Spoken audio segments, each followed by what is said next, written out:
শুভেন্দু অধিকারী পশ্চিমবঙ্গ রাজ্যের মুখ্যমন্ত্রী রূপে আমার কর্তব্যসমূহ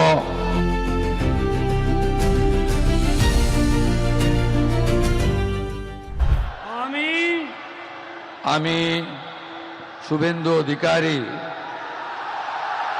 ঈশ্বরের নামে শপথ করিতেছি যে বিধি দ্বারা স্থাপিত ভারতের সংবিধানের প্রতি আমি অকৃত্রিম নিষ্ঠা ও আনুগত্য পোষণ করিব।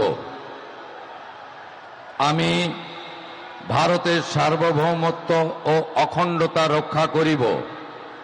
পশ্চিমবঙ্গ রাজ্যের মুখ্যমন্ত্রী রূপে আমার কর্তব্যসমূহ নিষ্ঠাপূর্বক এবং বিবেকসম্মতভাবে নির্বাহ করিব এবং ভয় বা পক্ষপাত, প্রীতি বা বিদ্বেষ রহিত হইয়া সকল শ্রেণীর জনগণের প্রতি সংবিধান ও বিধি অনুসারে ন্যায় আচরণ করিব।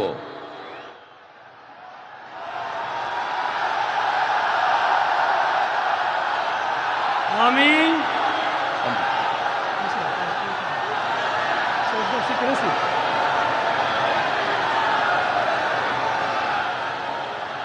আমি শুভেন্দু অধিকারী ঈশ্বরের নামে শপথ করিতেছি যে পশ্চিমবঙ্গ রাজ্যের মুখ্যমন্ত্রী রূপে যে কোনো বিষয় যাহা আমার বিবেচনার জন্য আনীত হইবে বা আমি জ্ঞাত হইব, তাহা মুখ্যমন্ত্রী রূপে আমার কর্তব্যসমূহের যথাযথ নির্বাহের জন্য যেরূপ আবশ্যক হইতে পারে তদ্গতিকে আমি প্রত্যক্ষ বা পরোক্ষভাবে কোনো ব্যক্তি বা ব্যক্তিগণের নিকট জ্ঞাপন করিব না বা প্রকাশ করিব না।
With your permission, sir, I now read out the order of appointment of all the honorable ministers. The order of Governor of West Bengal in exercise of the power conferred on me by Article 146